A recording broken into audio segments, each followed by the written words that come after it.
Hello student, my self Nitin Goyal, faculty of BEE mathematics. Last lecture में हमने straight line chapter start किया था। हम आज जो टॉपिक देखने वाले हैं वहां पे हमने देखा था लाइन क्या होती है, स्लोप क्या होता है, उसके बाद स्लोप का फॉर्मूला पढ़ा था, यानी कोऑर्डिनेट देखे है तो स्लोप का फॉर्मूला क्या होता था, y2 minus y1 upon x2 minus x1, that is nothing but it is the ratio, है ना। Difference in y coordinate, difference in x coordinate का क्या होता था, रेशो होता था। अगर इंक्लिनेशन देखे है तो सपोज मान लो लाइन का inclination with positive x axis theta है, तो स्लोप क्या होता था आपका, tan थीटा हो जाता था। स्लोप को किससे डिनोट किया जाता है, m से डिनोट किया जाता है, ठीक है। उसके बाद नेक्स्ट टॉपिक है angle between two lines, angle between two lines. अब देखो दो लाइन के बीच में एंगल क्या होता है, ठीक है। सपोज मान लो तुम्हारे पास दो लाइन है, एक लाइन तुम्हारी ये है जिसको मैं ए बी नाम दे देता हूं, ठीक है, जिसका स्लोप मैं मान लेता हूं इसका inclination with positive X axis, जिसका inclination with positive X axis कितना है, थीटा है, ठीक है, थीटा वन है। और ये दूसरी लाइन है आपके पास जिसको मैं सी डी बोल देता हूं, सी डी, ठीक है, और सी डी बोल देता हूं जिसका inclination with positive X axis theta 2 है। तो मेरे को ये दो लाइन के बीच में जो एंगल है, इसको ये एंगल जिसको मैं थीटा बोलता हूं, ये थीटा मेरे को क्या निकालना है, कैलकुलेट करना है। मेरे को क्या करना है, वो थीटा कैलकुलेट करना है। इसको मैं ई नाम दे देता हूं, ठीक है। अब देखो ये एंगल थीटा है ना, तो ये थीटा कैसे निकाला जाता है, इसका एक फॉर्मूला होता है। अब देखो अगर मान लो इसका स्लोप, ये इसका स्लोप मैं मान लेता हूं m1 है ना, इसका स्लोप क्या मैं मानता हूं, m1 है, इसके स्लोप को मैंने क्या बोल दिया, m1। तो m1 किसके बराबर होगा, इसका inclination with positive X axis कितना है, थीटा1, तो m1 किसके बराबर रहेगा, tan थीटा1 के बराबर रहेगा, क्योंकि हमने बोला था अगर इंक्लिनेशन दिया है तो tan of that inclination that is your slope, ठीक है। अब देखो इसका ये कितना एंगल बना रहा है, थीटा2, तो इसका अगर स्लोप मैं m2 मानता हूं तो m2 किसके बराबर रहेगा, tan थीटा2 के बराबर, tan थीटा2 के बराबर रहेगा, ठीक है। अब लगा यहां पे, अब देखो ये एंगल अगर थीटा2 है, ये एंगल अगर थीटा2 है, ठीक है, ये एंगल अगर थीटा2 है तो मेरे को पता है ये स्ट्रेट लाइन एंगल है, ये वाला, ये टोटल एंगल कितना होता है, ये वाला जो टोटल एंगल होता है 180 डिग्री।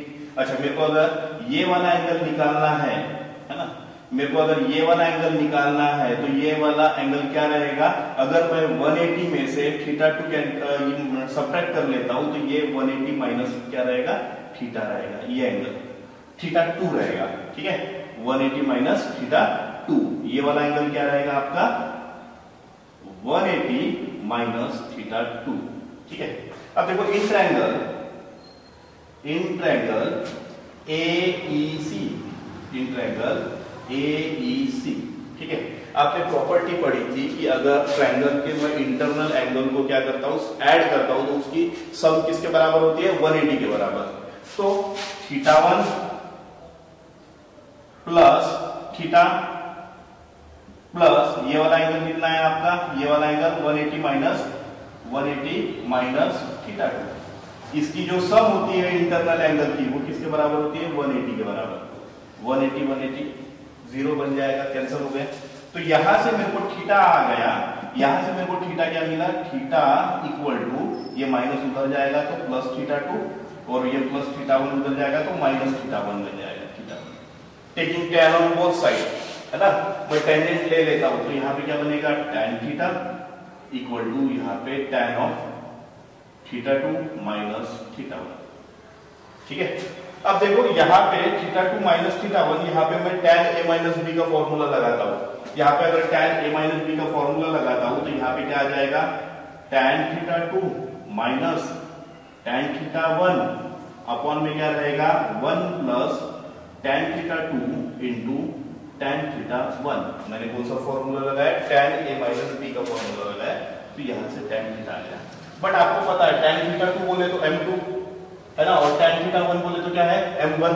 तो यही फॉर्मूला बन जाएगा यही क्या बनेगा, tan theta equal to m2 minus m1 upon 1 plus यहां पे क्या रहेगा m2 into m1। That is equation number 1। इसको बोल देता हूं मैं इक्वेशन नंबर 1, इसको बोल देता हूं इक्वेशन नंबर 1। यानी अगर मुझे अगर एंगल कैलकुलेट करना है दो लाइन के बीच में, तो बाय यूजिंग दिस फॉर्मूला मैं क्या कर सकता हूं, दो लाइन के बीच का एंगल निकाल सकता हूं। अगर दोनों लाइन के अगर स्लोप मेरे को पता है तो बाय यूजिंग दिस फॉर्मूला मैं क्या निकाल सकता हूं, एंगल। तो यहां से आपको थीटा आ जाएगा, थीटा इक्वल टू इनवर्स लेता हूं मैं tan inverse of m2 minus m1 upon 1 plus m2 into m1। ठीक है, अब इसको इक्वेशन 1 दे देता हूं, इक्वेशन 1। ठीक है, अब उसके बाद यहां पे देखो, अगर AEC अगर ये दो लाइन के बीच का एंगल है ना, अगर AEC अगर ये दो लाइन के बीच का एंगल है, तो DEA ये भी तो ये लाइन के बीच का एंगल है ना। तो यहां पे देखना है कि अगर AEC आपका एंगल है दो लाइन के बीच का, तो ये वाला भी तो एंगल बनता है। ठीक है, इसीलिए अगर मुझे पता है यहां पे देखो, अगर ये एंगल थीटा है तो ये अपोजिट एंगल है, तो ये वाला भी एंगल कितना रहेगा, थीटा रहेगा। अच्छा, ये एंगल अगर थीटा है, ये एंगल थीटा है, तो आपको पता है कि ये पूरा एंगल कितना है, 180 डिग्री का है। अच्छा, मुझे ये वाला एंगल अगर कैलकुलेट करना है, क्योंकि दो बीच के एंगल AED कैलकुलेट करना है, तो 180 में से मैं थीटा ये कर लूंगा।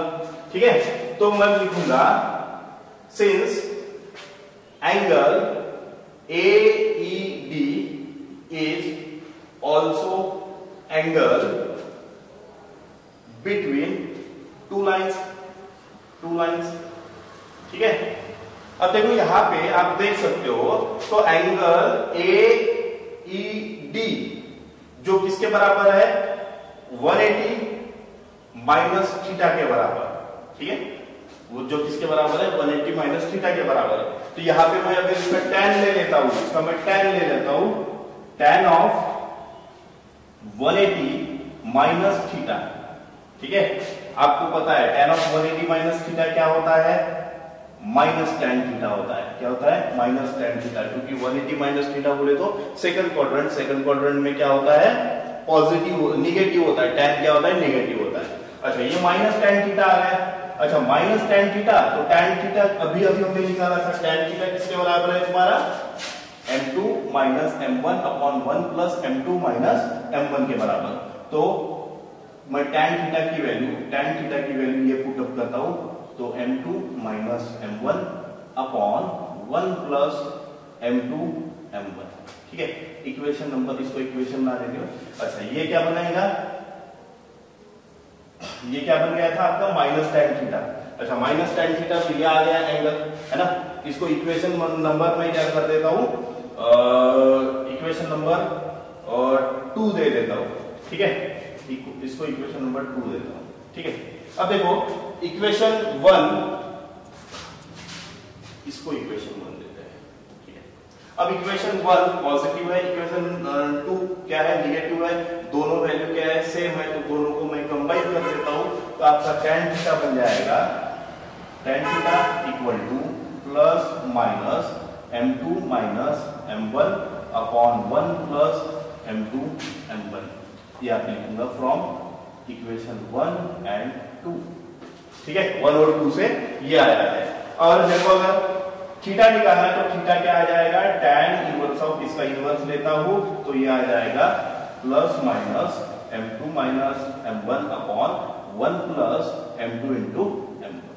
That is the formula for the calculation of angle between two lines. ठीक है, अब उसके बाद यहां पे लिखा जाता है फॉर एक्यूट एंगल। ठीक है, अगर मेरे को एंगल एक्यूट लेना है, तो आपको क्या लेना है, tan थीटा इक्वल